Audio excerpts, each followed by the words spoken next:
الحمد لله نحمده ونصلي ونسلم على رسوله الكريم اما بعد فاعوذ بالله من الشيطان الرجيم بسم الله الرحمن الرحيم هو الذي بعث في الأميين رسولا منهم يتلو عليهم آياته ويزكيهم ويعلمهم الكتاب والحكمة وإن كانوا من قبل لفي ضلال مبين آمنت بالله صدق الله العظيم بارگاہ رسول انام صلی اللہ علیہ وسلم میں درود پاک کی نظریں پیش کریں۔ اللہم صلی علی سیدنا مولانا محمد وعلی آلہ واصحابہ وبارک وسلم صلاۃ و سلام علیک سیدی یا رسول اللہ علیک الصلاۃ والسلام۔ گزشتہ جمعۃ المبارکہ کو میں نے حضور رحمت عالم صلی اللہ تعالی علیہ وسلم کے 6 بڑے احسانات جو امت پر ہیں ان کے حوالے سے کچھ گزارشات کی تھیں۔ اس میں سے سب سے پہلا اور سب سے بڑا احسان جو سرکار صلی اللہ تعالی علیہ وسلم نے ہم اہل ایمان پر کیا ہے وہ عقیدہ توحید کی دولت ہے۔ رب کریم ارشاد فرماتا هو الذی بعث فی الامیین رسولا منہم یتلو علیہم آیاتی، اللہ وہ ہے جس نے ان پڑھوں میں انہی میں سے ان میں ایک رسول پیدا فرمایا۔ اللہ کی معرفت کا سب سے معتبر حوالہ حضور کی ذات ہے۔ اللہ نے اپنا جو انٹروڈکشن کروایا ہے وہ حضور کے ذریعے سے کروایا ہے۔ اللہ وہ ہے جس نے محمد کو پیدا کیا، اللہ وہ ہے جس نے نبی جلوہ کر کیا، اللہ وہ ہے جس نے محمد کو کائنات ارضی و سماوی کا رہبر اور رہنما بنایا۔ اس طرح بے شمار مقامات پر آیات کے انداز بدل بدل کر کے رب نے اپنے محبوب کی اہمیت کو اجاگر کرنا چاہا ہے، اور یہ بتایا ہے رب نے کہ میری معرفت، میرا حوالہ، مجھ تک پہنچنے کا سب سے معتبر راستہ جو ہے وہ سید عالم صلی اللہ تعالی علیہ وسلم کی ذات گرامی ہے۔ حضور کو چھوڑ کر کے کوئی راستہ اللہ تک نہیں جاتا ہے۔ حضرت عمر فاروق اعظم نے سرکار کے حیات ظاہری میں ہی تورات کا ایک نسخہ ہاتھ میں لیا ہوا تھا، وہ آئے اور سرکار کی خدمت میں عرض کیا رسول اللہ تورات ہم پڑھ سکتے ہیں؟ تو حضور کا چہرہ ناز سرخ ہو گیا، غصے سے تمتما اٹھا۔ پھر نبی نے فرمایا عمر اگر موسیٰ بھی ہوتے نا اس دور میں موسیٰ، تو ان کو بھی میرا ہی کلمہ پڑھنا پڑتا اور میری ہی پیروی کرنی پڑتی۔ قرآن کے آ جانے کے بعد تم تورات لے کے آئے ہو پڑھنے کے لیے، اب اس کتاب کی ضرورت نہیں رہی، قرآن آ گیا ہے اور خاتم النبیین آ گئے تو اب کسی اور نبی کی ضرورت نہیں ہے۔ تو اللہ کریم نے اپنے تک یعنی رب تک پہنچنے کا جو راستہ بتایا ہے وہ حضور کی ذات ہے۔ انہیں چھوڑ کر کے کوئی بھی نہ جنت کا خواب دیکھے اور نہ اللہ کی رضامندی کا پروانہ حاصل کرنے کا اسے شوق چل رہا ہے۔ تو اللہ فرماتا ہے اللہ وہ ہے جس نے ان پڑھوں میں انہی میں سے ایک رسول مبعوث فرمایا۔ یتلو علیہم آیاتہ، وہ رسول ان پڑھوں پر اللہ کی آیتیں تلاوت کرتا ہے، آیتیں اللہ کی پڑھتا ہے۔ وَيُزَكِّيهِمْ، اور وہ رسول اتنا پاورفل ہے کہ لوگوں کے کفر سے بھرے ہوئے دل کو صاف کرتا ہے۔ وَيُزَكِّيهِمْ وَيُعَلِّمُهُمُ الْكِتَابَ وَالْحِكْمَةَ، وہ رسول ان پڑھوں میں آیا ہے مگر اتنا پڑھا لکھا ہے کہ سارے ان پڑھوں کو اس نے پڑھا لکھا بنا دیا۔ وَيُعَلِّمُهُمُ الْكِتَابَ، پیغمبر پڑھا لکھا ہوتا ہے۔ وہ بڑے جاہل ہیں جو کہتے ہیں محمد صلی اللہ علیہ وسلم امی اور ان پڑھ تھے۔ جس مصطفیٰ کو ان کا رب پڑھائے، وَعَلَّمَكَ مَا لَمْ تَكُنْ تَعْلَمْ، پیغمبر تم جو کچھ نہیں جانتے تھے تمہارے رب نے وہ سب کچھ تمہیں بتا دیا اور سکھا دیا۔ الرحمن علم القرآن، رحمان وہ ہے جس نے محمد کو قرآن سکھایا ہے۔ اور جب اللہ کسی کو قرآن سکھائے تو اسے کیا ضرورت ہے کسی بندے سے قرآن سیکھے یا کتاب سیکھے؟ وہ امام اہل سنت سیدی سرکار اعلیٰ حضرت فرماتے ہیں ایسا امی کس لیے منت کشے استاد ہو، کیا کفایت اس کو اقرا ربک الاکرم نہیں؟ جب رب نے اسے پڑھا دیا تو وہ کسی سے کیوں پڑھنے جائے؟ تو انہوں نے کیا جو دھوکہ لوگ کھائے نا کہ حضور امی تھے، تو انہوں نے امی کا صرف ایک ہی مطلب سمجھا کہ ان پڑھ ہوتا ہے۔ ان عقل کے یتیموں کو یہ پتا نہیں کے معنی اصل کے ہوتے ہیں، بنیاد کے ہوتے ہیں، فیکٹ کے ہوتے ہیں۔ کے معنی ماں کے ہوتے ہیں۔ مکہ کو القرا کہا جاتا ہے۔ اس حیثیت سے حضور امی تھے، ان پڑھ ہونے کی حیثیت سے نہیں، ورنہ ان پڑھ کو پڑھانے کی ذمہ داری دینا چھ معنی دار ہے۔ رب نے تو پڑھانے کی ذمہ داری دی. وَيُعَلِّمُهُمُ الْكِتَابَ وَالْحِكْمَةَ. محمد تمہیں بھی کتاب پڑھانے جا رہا ہے, حکمت کی تعلیم دینے جا رہا ہے, تو جو خود ان پڑھ ہوگا اللہ نے اس کی ڈیوٹی پڑھانے کے لیے کیوں لگائی؟ گویا وہ لوگ پاگل ہیں یا ان کے دماغ میں کوئی چولے ضرور ہل گئی ان کی بیچاروں کی, جنہیں پلے نہیں پڑ رہا ہے قرآن کی اس آیت کا مفہوم کیا ہوتا ہے. وَيُعَلِّمُهُمُ الْكِتَابَ وَالْحِكْمَةَ. وہ پیغمبر لوگوں کو کتاب پڑھاتا ہے, تعلیم دیتا ہے کتاب کی, اور حکمت بھی پڑھاتا ہے, حکمت سکھاتا ہے. حکمت کسے کہتے ہیں؟ ڈاکٹری. وہ نبی تمہیں ڈاکٹری سکھاتا ہے, ڈاکٹری. آپ دیکھ لیجئے صوفہ کے چبوترے پر بیٹھ کر پڑھنے والے لوگ کسی میڈیکل کالج میں, کسی انسٹیٹیوٹ میں ایڈمٹ نہیں ہوئے تھے. انہوں نے ایڈمیشن نہیں لیا تھا وہاں پر, وہ وہاں پڑھنے نہیں گئے تھے. حضور کی درسگاہ میں پڑھتے تھے اور ایک ہی کتاب پڑھتے تھے جسے قرآن کہتے ہیں. اسی میں سے ڈاکٹر بنے, انجینئر بنے, لائر بنے, جج بنے, فوج کے کمانڈر بنے. کتاب ایک ہے مگر وہ ایسی جامع کتاب ہے, وَلَا رَتْبٍ وَلَا يَابِسٍ إِلَّا فِي كِتَابٍ مُبِينٍ.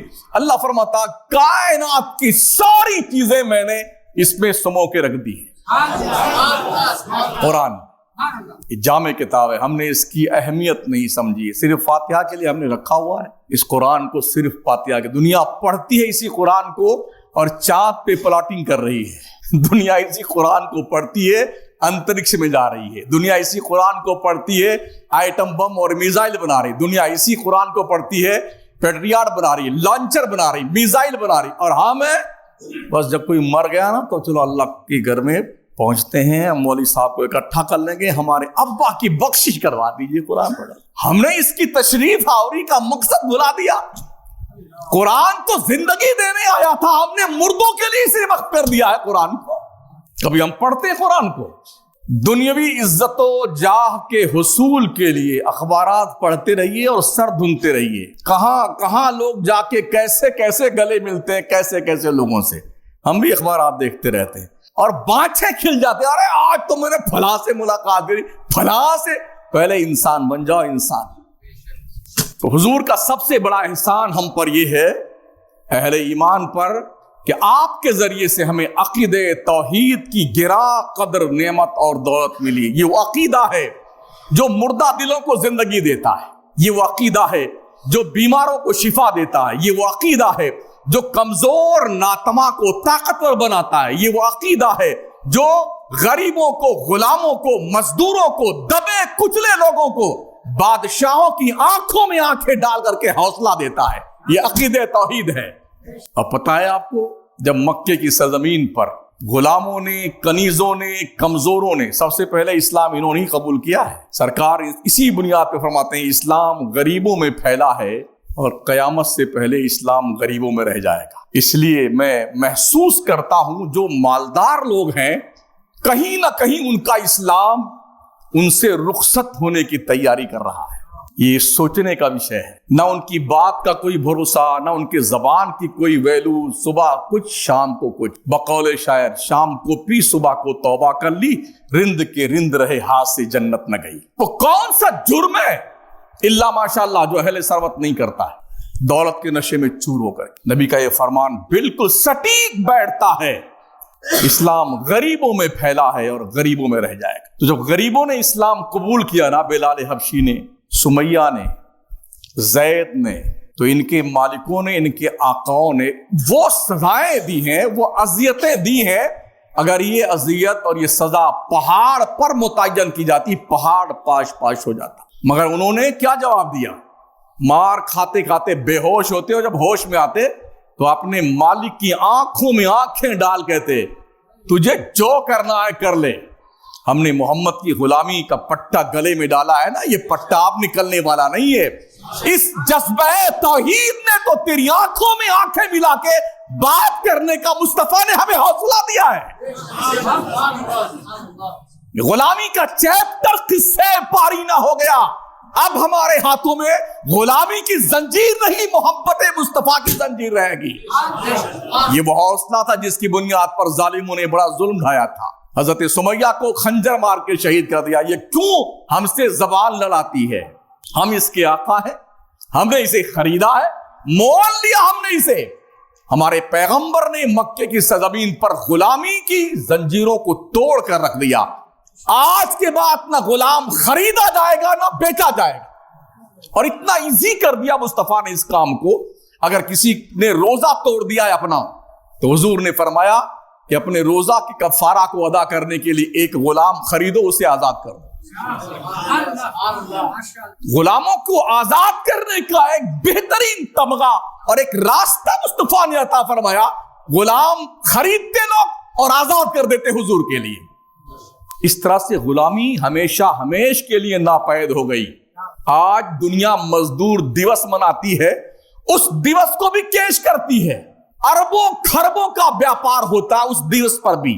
چلڈرن ڈے پر بھی, مزدور دیوس پر بھی, مہیلا دیوس پر بھی, مدر ڈے پر بھی اربوں خربوں کو کاروبار کرتے بیٹے لوگوں کہ ہم بڑے انسانیت کے ہمدرد. سب جھوٹے ہیں, سب جھوٹے.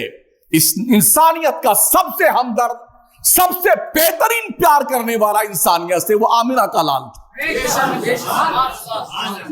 جس نے مدر ڈے پر نہیں, جس نے یہ فرمایا الجنت تحت اقدام الامہات, او دنیا کے لوگوں تمہاری جنت تمہاری ماؤں کے قدموں کے نیچے ہے. اسے مدر ڈے کہتے ہیں. جس پیغمبر نے یہ اعلان فرمایا ہوا اما یبلغن عندک الکبر احدہما او کلاہما فلا تقل لہما اف ولا تنہرہما وقل لہما قولا کریما. زبان مصطفیٰ کی ہے, کلام رب کا ہے. ماں باپ یا دونوں میں سے کوئی ایک اگر بڑھاپے کو پہنچ جائے تو اولادوں کان کھول کے سن لو, انہیں جھڑکنا مت. یہ مدر ڈے اور فادر ڈے, انہیں اف مت کہنا, ان کے سامنے زور سے مت بولنا. اگر بات کرنے کی نوبت آ جائے نا, بہت نرمی سے بات کرنا, نرمی سے. اسے مدر ڈے کہتے ہیں. دنیا اسے بھی کیش کر لیتی. تو ہمارے نبی نے یہ پیغام دیا ہمیں اور یہ حوصلہ دیا عقیدہ توحید کے حوالے سے. حضور نے کمزوروں کو طاقتور کے سامنے کھڑا کیا ہے, مزدوروں کو مالداروں کے سامنے کھڑا کیا ہے, رعایا پرجا تنتر کو راجاؤں اور بادشاہوں کے سامنے کھڑا کیا ہے. یہ پیغام مصطفیٰ نے دیا تھا. اسی بنیاد پر مکے کا جو کلین طبقہ مانا جاتا تھا, جو اہل ثروت کا تھا, بڑا دکھی تھا ہمارے حضور سے. چنانچہ اس دکھ کے مداوا کے لیے ابو طالب کے پاس ایک جٹ ہو کر کے مکہ کے اہل ثروت پہنچے تھے.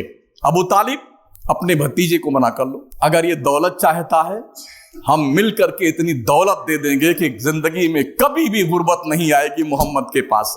اگر یہ چاہتا ہے کہ مکہ کی لڑکیوں سے شادی کرنا, جسے پسند کرے اور جتنی پسند کرے, ہم ان شادیوں کو کرنے کو تیار ہیں. اگر محمد ہمارا سردار بننا چاہتا, ہم اس کے لیے بھی تیار ہیں. اس سے صرف اتنا کہہ دو کہ یہ عقیدہ توحید کا پرچار نہ کرے. جب حضور سے ابو طالب نے یہ کہا نا, تو میرے نبی کا جواب کیا تھا؟ چچا, اگر یہ لوگ میرے ایک ہاتھ میں لا کے سورج رکھ دیں اور ایک ہاتھ میں لا کے چاند رکھ دیں, تب بھی میں عقیدہ توحید سے باز نہیں آؤں گا. یہ پرچار پرسار کرتا رہو, یہاں تک کہ یا تو میری جان چلی جائے گی اس راستے میں, یا اللہ اپنے دین کو غالب کر کے رہے گا. یہ عقیدہ توحید. ہم نے کیا جانا عقیدہ توحید؟ جاننا بھی نہیں چاہتے. یہ وہ عقیدہ ہے جو ساری امیدیں صرف ایک ذات سے وابستہ کرتا ہے. آوارہ گردی کے شکار مت ہو, اپنی تمام امیدیں اس رب کی ذات سے لگاؤ جو لفظ کن سے ہر مشکل کے تالے کو کھولتا ہے. انما امرہ اذا اراد شیئا ان یقول له کن فیکون. جب وہ ارادہ فرما لیتا کسی چیز کا, وہ بس فرماتا کن فیکون, ہو جا, بس وہ کام ہو ہی جاتا ہے. تو مصطفیٰ کریم علیہ السلام نے اپنی امت کو, ماننے والوں کو, اپنی تمام تر توجہات کو رب کی دہلیز کرم کی طرف ملتفت کیا. یہ وہ دربار ہے. اکبر نے بھی کہا تھا, خدا سے مانگ جو کچھ مانگنا ہے اے اکبر, یہی وہ در ہے جہاں آبرو نہیں جاتی. کسی دنیا دار کے چوکھٹ سے کچھ مانگیں گے آپ نا, دے دے گا منہ بنا ہونا کر کے, لیکن وقت آنے پہ عزت برباد کر دے. مگر اللہ فرماتا وَلِلَّهِ الْعِزَّةُ وَلِرَسُولِهِ وَلِلْمُؤْمِنِينَ وَلَكِنَّ الْمُنَافِقِينَ لَا يَعْلَمُونَ. عزت اللہ کے لیے, عزت اس کے رسول کے لیے, عزت مسلمانوں کے لیے ہے. منافق اس بات کو نہیں جانتا. جو اللہ مومنوں کو عزت دیتا ہے وہ ذلیل کیوں کرے گا مومنوں کو؟ ہمیں تو اپنی اوقات میں رہنے کی ضرورت ہے نا, کہ ہم اپنی اوقات میں رہیں. اس عقیدے کا حامل انسان جو ہوتا ہے نا، اس ایک ذات کے سوا کسی سے نہیں ڈرتا ہے. اللہ کے سوا کسی سے نہ ڈرنے والا بندہ. آپ کائنات ارضی میں ملک اور دوسرے ممالک کے کونے کونے میں ایسے افراد آپ کو مل جائیں گے جنہوں نے آنکھوں میں آنکھیں ڈال کر کے وہ کارنامے انجام دیے ہیں کہ لوگوں کے ہوش اڑ گئے. عقیدے توحید کے لوگ تھے، اکیلے ہلا کے رکھ دیا انہوں نے کائنات کو. مگر یہ توحید کا عقیدہ مستحکم ہونا چاہیے، مضبوط ہونا چاہیے. اس کے سوا کسی کے سامنے بندہ دامن نہیں پھیلاتا. جب سچا موحد ہو جاتا ہے اس کے سوا کسی کے سامنے سر نہیں جھکاتا ہے. جب تک یہ عقیدہ ہمارا مستحکم تھا ہم دنیا پہ غالب تھے. روم، شام، ایران، تین بر اعظم پر ہماری حکومت. ہم نے اپنے قدموں کے نیچے روت کر کے ان زمینوں کو رکھ دیا تھا جناب. سوکھی روٹی کھانے والے، پھٹے پرانے کپڑے پہننے والے، روزہ رکھ کر زندگی گزارنے والے، ننگی پیٹھ اونٹوں کی اور گھوڑوں کی اس پر سواری کرنے والے، ٹوٹی تلواریں لے کے چلنے والے، جنہوں نے اس دور کی سپر پاور طاقتیں قیصر و کسریٰ جیسے آج امریکہ، برطانیہ اور اسرائیل، چائنا، یہ سپر پاور طاقتیں نا، یہ اس دور کی سپر پاور طاقتیں تھی. کس نے انہیں پٹک کر رکھا؟ صحرائے عرب سے نکلنے والا وہ مسلمان جس کے پیر میں ڈھنگ کی جوتی نہیں تھی، جس کے جسم پہ ڈھنگ کا کپڑا نہیں تھا، جس کے کھانے کے لیے ڈھنگ کی مرکن غذائیں نہیں تھی، سوکھی روٹیاں کھاتے تھے.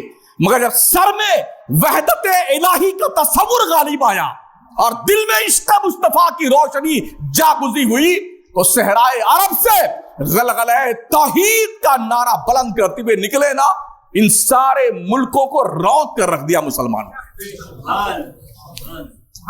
رستم نے اپنے دربار میں بلایا مسلمانوں کو. بلانے کے بعد اس نے اپنا ٹھاٹ باٹ پہلے انتظام کیا کہ مسلمان کو اپنے ٹھاٹ باٹ سے ہم تھوڑا مرعوب کر دیں. قالین بچھا دی، شاندار بڑھیا پورا شاہانہ انتظام. اور بہت اندر جا کر کے بہت اونچی کرسی پر، سونے کی کرسی پہ بیٹھا، سونے کا تاج واج پہن کر کے. تو 17 یا 16 مسلمان بلائے گئے گھوڑے پہ تھے. جب قالین جہاں سے بچھا ہوا تھا لوگوں نے کہا یہاں اتر جائیے گھوڑے سے. کہا ہم گھوڑے سے اترنے والے نہیں، یا تو جائیں گے تو اس گھوڑے کے ساتھ وہاں تک جائیں گے اور نہیں جائیں گے تو واپس جاتے ہی. تو اس نے کہا ٹھیک ہے آنے دو. مسلمان گھوڑے پر جا کر قالین پہ چلاتا ہوا گھوڑا گیا رستم کے سامنے، اترا نہیں. رستم نے ان مسلمانوں کا چہرہ دیکھا، یار کوئی مرعوب نظر نہیں آتا ہے. تو ان کے سروں پر ٹوکری مٹی کا بھر کر کے مٹی کا ٹوکرا رکھ دیا تاکہ انہیں ذلیل کر کے یہاں سے نکالا جائے. لوگوں نے مٹی کا ٹوکرا سر پہ رکھ لیا اور واپس آئے یہ کہتے ہوئے ابھی تو ہم مٹی لے جا رہے ہیں، بہت جلد تمہارا ملک بھی لے جائے. ہمیں مہینہ نہیں گزرا رستم کی پوری فوج کا وہ ستیہ ناش کیا مسلمانوں نے اور پورے ملک پہ قبضہ کر لیا. یہ کون لوگ تھے؟ یہ ہماری ہی قوم کے لوگ تھے جو سچے مسلمان تھے، پکے مسلمان تھے، ڈھنگ کے مسلمان تھے. سوکھی روٹی کھاتے مگر حلال کی کھاتے تھے. آج دیکھ گھی، چپڑی روٹی، بریانی، پلاؤ، قورمہ، لوگ بیٹھے اسی لیے رہتے ہیں کہاں ٹھوسنے اور کھانے کو ملے گا، ہے نا. اسی طاق میں لوگ رہتے ہیں، کھانے کو کہاں ملے گا. دم کیا ہے؟ کچھ نہیں. ہو سے آواز آ جائے نا تو لوگ چپلیں چھوڑ کے بھاگتے ہیں. مشاہدہ ہے. ان دیوانوں کو دیکھو جنہوں نے نانی یاد دلا دی. قیصر، کسریٰ. میرے نبی نے فرمایا تھا اذا ہلک قیصر فلا قیصر بعدہ واذا ہلک کسریٰ فلا کسریٰ بعدہ. جب قیصر ہلاک کر دیا جائے گا تو دوسرا قیصر قیامت تک نہیں پیدا ہوگا. جب کسریٰ ہلاک ہو جائے گا دوسرا کسریٰ قیامت تک پیدا نہیں ہوگا. مسلمانوں نے روک کر رکھا ان سب. اب تک کوئی نہ قیصر پیدا ہوا نہ کسریٰ پیدا ہوا. اتنی کوانٹٹی میں ہونے کے بعد بھی ہم اتنے ذلیل، اتنے رسوا، بے یار و مددگار، کوئی پرسان حال نہیں. کہیں نہ کہیں ہم فالٹ تو ہیں. بھی بدر کے میدان میں اگر 313 مجاہدین اسلام کی حمایت میں جبریل 5000 کا فرشتوں کا لشکر لے کے اتر سکتا ہے تو ہمارے لیے کیوں نہیں؟ اس کا مطلب ہم مسلمانی کے اعتبار سے، مسلمان ہونے کے اعتبار سے کہیں نہ کہیں ہمارے مسٹک ضرور ہے کہ اللہ کی مدد ہماری نہیں، ہمارے پاس نہیں آتی ہے. اسلام نے یہ کرم فرمایا، چنانچہ ایک بار ایسا ہوا ہرقل اعظم نے ایک مسلمان قیدی کو گرفتار کر لیا، ایک مکان میں بند کر دیا، اس کو بند کرنے کے بعد کئی دن بھوکا رکھا۔ جب شدت بھوک سے بے چین ہوا قیدی تو اس کوٹری میں خنزیر کا گوشت اور شراب رکھ دی کہ اب تو بھوکا ہو گیا ہے یہ مسلمان، اب تو کھا ہی لے گا۔ اس نے ایک نظر دیکھا اور پھر دوبارہ اس چیز کو کبھی دیکھنے کی اس کی ہمت نہ ہوئی، نظر پھیر لیا اس نے۔ 2 دن اور گزرے، ہرقل نے اسے باہر نکلوایا، مجمع عام میں اس سے پوچھا، یار تم نے اتنی مجبوری کے عالم میں بھی گوشت نہیں کھایا، شراب نہیں پی؟ تمہارا مذہب اسلام جو ہے نا 3 دن بھوکا پیاسا آدمی رہ جائے تو حرام چیزوں کو کھا کر کے زندگی بچا لینے کی اجازت دیتا ہے، تو تم نے کھا کر کے خنزیر کا گوشت اور شراب پی کر کے اپنی جان کیوں نہیں بچا لی؟ جواب سنیے اس مسلمان، اس نے کہا بلا شبہ یہ اللہ اور رسول کا حکم ہے، اضطراری کیفیت میں اگر 3 دن آدمی بھوکا پیاسا رہ جائے تو اسے حرام کھانا اور حرام کا پینا اتنی مقدار میں کھانے اور پینے کی اجازت ہے جتنے میں کہ جان بچ جائے، مگر میں نے اس لیے نہیں کھایا، اس مجبوری میں بھی 3 دن 4 دن بھوکا پیاسا رہنے کے بعد بھی میں ایز اے غلام محمد تمہیں خوش ہوتا دیکھنا نہیں چاہتا۔ تم یہ سوچتے مسلمان جو جرم حالت اختیار میں نہ کر سکا، مجبوری میں کر بیٹھا، مجھے مرنا تو گوارا ہے مگر محمد کے دشمنوں کو خوش کرنے کے لیے ہم کوئی آپشن نہیں رکھیں گے۔ یہ تیور تھا مسلمانوں۔ کیا یہ ذوق ہمارے پاس بھی ہے؟ جو قوم ناچ گانے کو ختم کرنے کے لیے پیدا کی گئی تھی، اس نے اپنے گھروں کو ناچ اور گانے کا اڈا بنا لیا۔ کھانے کے لیے نہیں مگر سود پہ لائیں گے قرضہ، تسکین دل کی خاطر ہے نا، قوم کے بیچ میں رہنے پہ رہے گا، یہ تو کم سے کم ہمارا سر تو اونچا رہنا ہی چاہیے۔ رسول رحمت صلی اللہ تعالی علیہ وسلم کی پیارے دیوانوں، حیرت کی بات ہے وہ انسان جسے اپنی طاقت اور ذہانت پر ناز ہے، جس نے شاعری کی دنیا میں، فلسفے کی دنیا میں، سائنس اور ٹیکنالوجی کی دنیا میں، سیاست کی دنیا میں بہت نام پیدا کیا، بہت زیادہ، جس نے قوموں اور ملکوں کو بار بار اپنا غلام بنایا، جس انسان نے پہاڑوں کا جگر کاٹ کر کے دریا بنائے، جس نے دریاؤں اور فضاؤں کو مسخر کیا، جس نے آگ اور پانی کو بھی اپنا تابع فرمان بنایا، جس نے کبھی کبھی خدا ہونے کا بھی دعویٰ کیا، وہی انسان جب انسانیت سے گرا نا تو اپنے سے کمتر اور ذلیل اور حقیر چیز، کتا، بلی، گھوڑا، گدھا، اونٹ، کھچر، زمین، آسمان، پیڑ، پودے، سورج، چاند، ستارے، پیشاب، پاخانہ، شرمگاہ، ہوا، پانی، آسمان، حتیٰ کی چوہا اور بلی، سب کو خدا مان بیٹھا۔ اتنا ہائی فائی رہنے والا جب اپنے معیار سے گرا نا، اتنا گرا، کتنا پاگل ہے انسان۔ اللہ تو کہتا لقد خلقنا الانسان فی احسن تقویم، ارے انسان ہم نے تجھے ساری قوموں سے زیادہ خوبصورت پیدا کیا اور تو چوہے کی خوبصورتی منا جا رہا ہے، کوئی بھوڑا بلی کی، کوئی بندر کی خوبصورتی منا جا رہا ہے۔ جب آدمی اپنے مقام سے گرنے پہ آتا ہے نا تو یہاں تک بھی گر سکتا ہے انسان۔ تو وہ انسان جو اپنے حیثیت سے گرا رہا تو اپنے سے زیادہ مجبور، کمتر چیزوں کے سامنے سر جھکانے لگا، ان سے ڈرنے لگا، خوشامد کرنے لگا، دریاؤں، پہاڑوں، چاند، ستاروں سب کے سامنے سجدے کیے۔ ایک صحابی تھے، وہ جب ایمان نہیں لائے تھے نا، اس سے پہلے وہ جب کہیں بھی جاتے تو اپنے ساتھ میں اپنا چھوٹا خدا ضرور رکھتے تھے، پتھر کا بنا کر رکھا ہوا تھا تراش کر کے اپنے جھولے میں، جہاں ضرورت پڑتی اس کو باہر نکالتے، اس کی عبادت کر لیتے، پھر اس کو جھولے میں رکھ لیتے خدا صاحب کو اپنے۔ ایک دن ایسا اتفاق ہوا کہ سفر پہ نکلے اور اس کو نکال کے رکھا، اپنے معبود کو باہر اوپن رکھ دیا، کسی کام سے کوئی 10-12 قدم کے آگے گئے، ایک لومڑی تشریف لائی اور اس نے ٹانگ اٹھا کر کے اس کے سر پر جو ہے پیشاب فرما دیا۔ وہ لوٹ کے آئے، انہوں نے دیکھا یہاں تو پانی یہاں تو کوئی تھا نہیں اور کوئی یہاں بندہ بھی نہیں، کس نے ڈالا ہے؟ تو دیکھا تو لومڑی نے پیشاب کیا ہے۔ انہوں نے اس کو اٹھا کے پٹکا وہیں کہ جو خدا لومڑی کے پیشاب سے اپنے آپ کو بچا نہیں سکتا، میں اس کو خدا اب نہیں مانوں گا۔ یہ وہ دور تھا جب عقیدہ توحید کا پرچار آمنہ کے لال نے مدینے میں کر رکھا تھا۔ ایک اور صحابی تھے، وہ آٹا گوند کر کے اپنا خدا بنایا تھا انہوں نے، آٹے کا، اس کو سکھا لیا اور سکھانے کے بعد اس کو رکھ لیا اپنے تھیلے میں. گئے, حادثہ زمانہ یہ سمجھیے جو کھانے پینے کے لیے سامان تھا ختم ہو گیا, پیسے ویسے بھی ختم ہو گئے. تو پھر جانتے ہو کیا کیا؟ اب ایک ہی چیز ان کے پاس, یہ آٹے کا خدا بچا ہوا تھا, انہوں نے نکالا جھولے میں سے.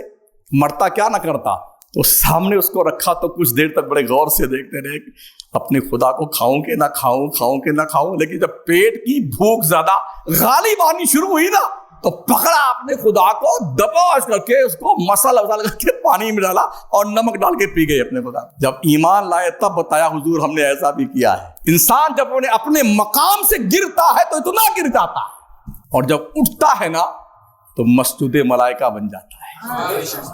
اٹھتا ہے تو دنیا انہیں سلامی پیش کرتی ہے. اٹھتا ہے تو زمانہ ناز کرتا ہے اس قوم پر جس قوم کی یہ عادت و اعتبار ہوا کرتے ہیں. پیارے آقا صلی اللہ تعالی علیہ وسلم کے پیارے دیوانوں, کائنات کے آقا نے بھٹکتے ہوئے انسانوں کو سیدھی راہ دکھائی اور بتایا کہ اللہ کے سوا کوئی عبادت کے لائق نہیں ہے. جنہیں تم پوچھتے ہو یہ مخلوق ہیں, مجبور ہیں, لاچار ہیں, حادث ہیں, مٹنے والے ہوئے, فنا ہونے والے, خدائے واحد نے ان کو جو ڈیوٹی سنبھلا رکھی ہے نا, وہ ڈیوٹی پوری کر رہے ہیں, ڈیوٹی پوری کر رہے ہیں اور اس کی انجام دہی میں لگے ہوئے ہیں. غلامی رسول صلی اللہ علیہ وسلم میں آ کر انسان کیا سے کیا بن گیا.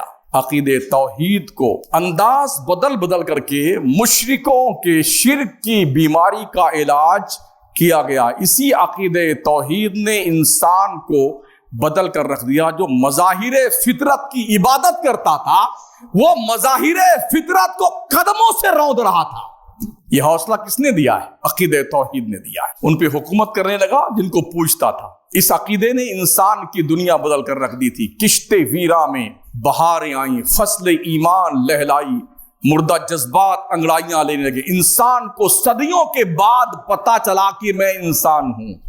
وہ کون تھا؟ ایک پاگل سائنسدان جس نے کہا تھا یہ انسان بندر کی اولاد ہے. اس کا نام نہیں یاد آ رہا میرے کو. ایک ہاں جو بھی تھا اس نے مطلب یہ انسان پہلے بندر کی اولاد. جس انسان کو یہی پتا نہ ہو اتنا ذلیل ہو سکتا ہے انسان. تو ایک تصویر بھی ہم نے اس کتاب میں شاید جب ہم ہندی وغیرہ پڑھ رہے تھے کسی کلاس کی کتاب میں دیکھا تھا 8-10 بندر تھے. اصلی بندر, پھر اس کی پچھ غائب ہوئی, پھر 2 ٹانگ غائب ہوئی, ایسے ایسے ایسے ایسے. جب 9واں یا 10واں نمبر آتا وہ پورا انسان بن گیا. یعنی ایک دم باؤنسر جو کہیں نہ سمائے. وہ ایک عقیدہ پیش کیا جاتا ہے کتابوں کے ذریعے سے, تھوپا جاتا ہے انسانوں کے اوپر. پہلے انسان بندر تھا اور بندر سے ترقی کرتے کرتے کرتے کرتے وہ انسان بن گئے, جو نہ سمجھنے میں آئے نہ سمجھانے میں آئے. اسلام نے کیا بتایا؟ وَلَقَدْ كَرَّمْنَا بَنِي آدم, وہ آدم کی اولادو ہم نے تمہیں ایک مرد ایک عورت سے پیدا کیا ہے. آدم کی اولاد کو بزرگی کا تاج دیا ہے. قُلْ يَا أَيُّهَا النَّاسُ إِنَّا خَلَقْنَاكُم مِّن ذَكَرٍ وَأُنثَىٰ وَجَعَلْنَاكُمْ شُعُوبًا وَقَبَائِلَ لِتَعَارَفُوا إِنَّ أَكْرَمَكُمْ عِندَ اللَّهِ أَتْقَاكُمْ. اللہ نے کیا کہا؟ ہم نے ایک مرد اور ایک عورت سے تمہیں پیدا کیا, بندر سے نہیں پیدا کیا گیا ہے. یہ سوچ کم از کم ہمارے اسکول کے مسلم اسٹوڈینٹس کو ہونی چاہیے, عقیدہ مستحکم کہ انسان انسان سے پیدا ہوا, بندر سے نہیں پیدا ہوا ہے. یہ کب ممکن ہوگا؟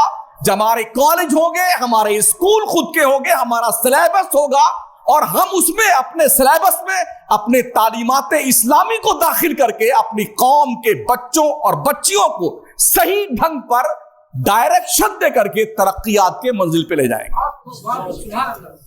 جب یہ ممکن ہو. پیارے آقا صلی اللہ تعالی علیہ وسلم کی پیارے دیوانوں, ہمارے آقا کریم صلی اللہ تعالی علیہ وسلم نے کرم کیا کہ ہم عقید توحید کے پرستار بنے. ہر قسم کی غلامی سے ہم آزاد ہو گئے, خوف دہشت سے نجات مل گئی, اپنے آپ کو ساری مخلوق سے افضل اور ساری دنیا کا ہم اپنے آپ کو منتظم سمجھنے لگے. آقا کریم نے بڑے ٹھوس انداز میں عقید توحید کو پیش کیا کہ مشرکوں کو اپنے شرک پر شرم آنے لگی. وہی مکہ جس مکے میں یہ کہنا جرم تھا کہ میں توحید پرست ہوں. فتح مکہ کے بعد حضور ہجرت کر کے گئے اور جب فتح مکہ کے موقع پہ 12,000 کا لشکر لے کے حضور آئے نا, تو وہی مکہ تھا جہاں پر لوگ یہ کہتے بھی ڈرتے تھے کہ میں مشرک ہوں, ڈرتے تھے کہ میں یہ کہوں گا کہ میں بت پوجتا ہوں, تم کہیں ایسا نہ ہو محمد کے دیوانے ہماری گردنیں قلم کر دیں. دیر نہیں لگی, نبوت کا اعلان مصطفیٰ نے 40 سال کی عمر شریف میں کیا. 53 سال کی عمر شریف پہ آقا نے ہجرت فرمائی، 10 سال حضور نے مدینے میں گزارے، ٹوٹل حیات ظاہری کی جو زندگی سرکار کی رہی 63 سال کی تھی، 53 مکہ کی زندگی تھی اور 10 سال مدینے کی تھی۔ اسی 10 سال کے اندر ہجرت بھی حضور نے کی غربت کے عالم میں، اور خدا نے طاقت بھی پیغمبر کو دی، اور پلٹ کے جب لوٹ کے آئے میرے مصطفیٰ نا تو ایک ایک کو نکال کے حرم شریف سے باہر میں چال نکال، بہت زمانہ ہو گیا تجھے کعبہ کے دیواروں کے سائے میں اور چھت کے سائے میں حکومت کرتے ہوئے، پٹک پٹک کے پھینکا اٹھا کر۔ یہ کب ہوتا ہے؟ جب مکمل کانفیڈینس کے ساتھ عقیدے توحید پر بندہ قائم رہتا ہے، تب ہوتا ہے۔ اور 2 ٹوک لفظوں میں اللہ نے فرمایا انما المشرکون نجس فلا يقربوا المسجد الحرام بعد عامهم۔ اے مصطفیٰ کہہ دو ان لوگوں سے یہ سب مشرک نجس ہے، نجس نہیں نجس ہے، نجس۔ انما المشرکون نجس، نجس ہے، ان سے کہہ دو اس سال کے بعد مکہ کے حرم میں داخل نہیں ہونے دیا جائے گا۔ اللہ کا ججمنٹ ہے، یہ قرآن کی آیت ہے، اور یہی ہوا۔ فتح مکہ کے بعد کسی کی جرت نہ ہوئی مشرک کی کہ وہ کعبہ کے حد میں آ کر کے اپنے معبود باطل کی عبادت کا اعلان کر سکے۔ آج جو سائنسداں چاند سورج ستاروں پہ کمندیں ڈال رہے ہیں نا، ان کو ہمارے نبی کا احسان مند ہونا چاہیے، جنہوں نے انسانوں کے لیے ان کے مسخر ہونے کا اعلان کیا۔ وَسَخَّرَ الشَّمْسَ وَالْقَمَرَ، اللہ نے چاند اور سورج کو مسخر کر دیا انسانوں تمہارے لیے۔ کُلٌّ یجری لِأَجَلٍ مُّسَمًّى، یہ ایک متعین کردہ حدود میں اپنے کام پہ لگے ہوئے ہیں۔ یہ جو چل رہے ہیں نا چاند سورج، یہ اللہ کا حکم ہے، تمہیں ایسے ہی چلنا ہے، ویسے ہی چل رہے ہیں۔ کیا آپ بتا سکتے ہیں جو شخص سورج کو خدا مانتا ہو کیا اس پر قدم رکھنے کی ہمت کرے گا؟ ارے ہمارا خدا ہی ہے۔ جو پہاڑ کو خدا مانتا ہو کیا کوئی اس پہاڑ پہ چڑھنے کی ہمت کرے گا؟ جو دریا اور سمندر کے پانی خدا مانتا ہو کیا کبھی اس پانی میں جا کر کے اپنے آپ کو پانی کے سطح پہ کھڑا ہوگا؟ وہ عقیدہ توحید نے یہ سجھایا یہ سب مخلوق ہیں، اللہ کا حکم ہوتا ہے تو سمندر میں جوار اور بھاٹے آتے ہیں، پانی جب طوفان بلاخیز کی صورت لیتا ہے نا تو بہا لے جاتا ہے، اور جب حکم ہوتا ہے چپ چاپ وہیں جا جہاں اللہ کا آدیش تھا۔ دیکھا نا سمندر مد و جزر کو، دیکھا نہیں دیکھا، جسے جوار اور بھاٹا کہتے ہیں۔ آپ بتا سکتے ہیں پانی کہاں سے آتا اور کہاں جاتا ہے؟ حکم الہی، وہ لفظ کن سے جو حکم فرماتا ہے نا، پوری کائنات اس کن کے لفظ کے دائرے کار میں رہتی ہے۔ چاند سورج کو کام پہ اللہ نے لگا رکھا، ہر ایک مقررہ مدت تک چل رہے ہیں، ورنہ آقا کی بعثت سے پہلے تو انسان انہی کو خدا سمجھتا تھا، اور جب سورج کو گرہن لگتا تھا یا چاند کو گرہن لگتا تھا نا تو لوگ روتے تھے ہمارے خدا کو آج تکلیف ہو گئی۔ جو خدا ساری کائنات کی مشکلیں دور کرنے پہ قادر ہے اسے ہمارا خدا وحدہ لا شریک کہا جاتا ہے۔ قل هو اللہ احد اللہ الصمد لم یلد ولم یولد، جس کی شان ہے وہ خدا۔ اب جب خدا خود ہی بیمار ہو جائے گا تو دوسروں کو شفا کیا دے گا؟ جب خدا خود ہی مشکل میں مبتلا ہو جائے تو دوسروں کی مشکل کیا دور کرے گا بیچارہ وہ؟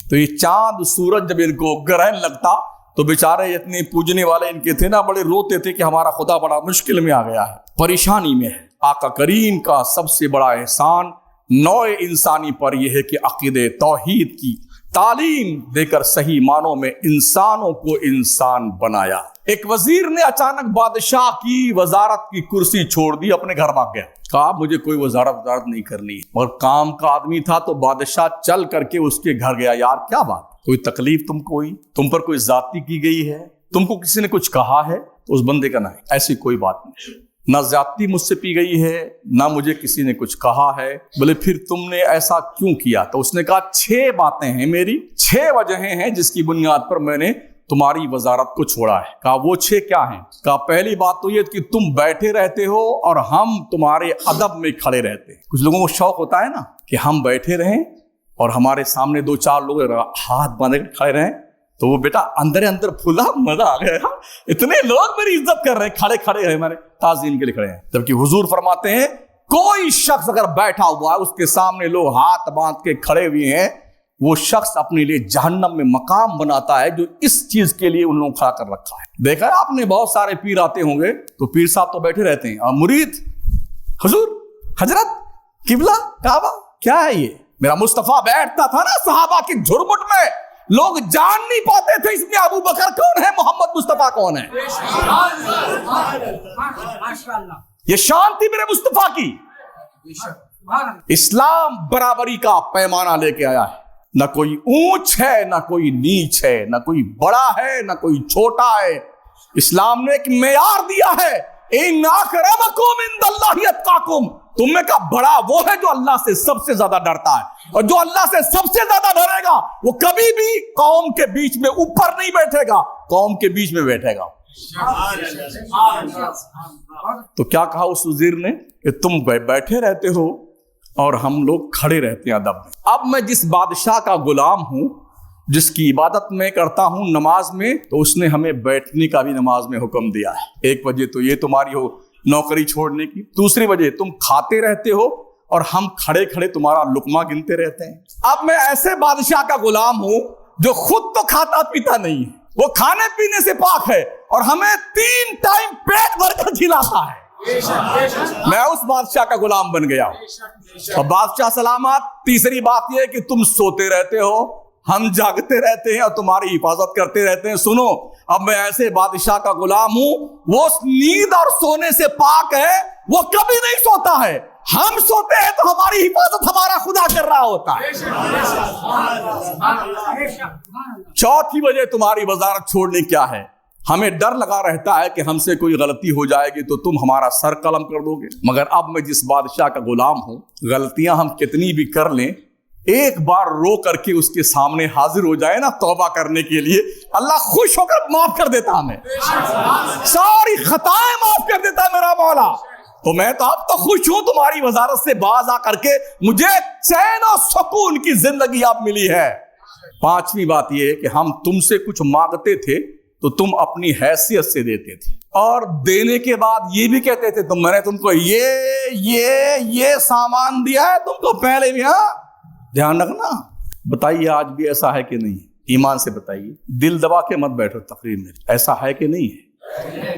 جب کوئی کسی کو کچھ دیتا ہے نا، بھلے ہی اس کا شرعی حق دیتا ہو، تو اس کے دل میں کہیں نہ کہیں الا ماشاءاللہ یہ خط ضرور پیدا ہوتا ہے کہ یہ ہم سے چھوٹا ہے اور یہ اس کو چاہیے ہم نے اس پر احسان کیا ہے تو ہماری یہ نوکری چاکری کرتا رہے، یا کم از کم جب ہم آئیں تو بیٹھا ہو تو کھڑا ہو جائے، اتنا تو اسے کرنی چاہیے۔ یہ سوچ ہے۔ اللہ فرماتا ہے لا تبطلوا صدقاتکم بالمن والعذا، اپنے صدقات کو، نیکیوں کو احسان جتا کر، تکلیف دے کر کے برباد مت کیا کرو۔ تو کیا کہا وزیر نے؟ ہم تم سے کچھ مانگتے ہیں تو تم اپنی حیثیت کے مطابق دیتے ہو، احسان بھی جتاتے ہو، لیکن اب میں جس کا غلام ہوں، جو کچھ مانگتا ہوں فوراً دیتا ہے، کبھی نہیں کہتا میں نے کیا دیا ہے۔ میرا رب کبھی نہیں کہتا میں نے کیا دیا ہے، بلکہ نہ مانگوں تو میرا اللہ ناراض ہوتا ہے، بندے مانگتا کیوں نہیں مجھ سے، کیوں نہیں مانگتا؟ اور چھٹی وجہ یہ ہے بادشاہ مہودے، ہم کو ہمیشہ یہ ڈر لگا رہتا ہے کہیں دوسرا بادشاہ آپ کے حکومت پر اٹیک کر کے قبضہ کر لے، آپ کی حکومت پر آپ کو قتل کر دے اور ہم بھی قیدی بنا لیے جائیں یا قتل کر دیے جائیں، تو ہم اب ایسے بادشاہ کے غلام ہیں، اس سے بڑا بادشاہ کوئی نہیں ہے، نہ اس سے کوئی لڑ سکتا ہے، نہ اس کی مملکت چھین سکتا ہے، نہ ہمیں غلام بنا سکتا ہے، ساری دنیا اسی کی بادشاہت میں ہے۔ اب یہ باتیں سن کر کے بادشاہ نے کہا بھائی اب میں بھی کوشش کروں گا اسی بادشاہ کا غلام بننے کی جس کے تم غلام۔ کچھ پلے پڑا آپ کے؟ ارے کچھ سمجھ شریف میں آیا؟ عمل کر لیا کرو۔ ابھی میں صرف جمعہ حاضر ہو رہا ہوں اور اللہ نے بھی پورے ملک کے دورے پہ لگا رکھا ہے۔ شمس الدین مکرانا اللہ نے لگا رکھا۔ اور ماشاءاللہ ہمارے ڈاکٹر صاحب تشریف لائے ناگپور سے، کبھی ہماری ان کی ملاقات نہیں، ان کا اپنا وہاں پر ہاسپٹل ہے، یہ ہم کو جانتے بھی نہیں، ان کو آج پتہ چلا کہ شمس الدین ہی رہتا ہے۔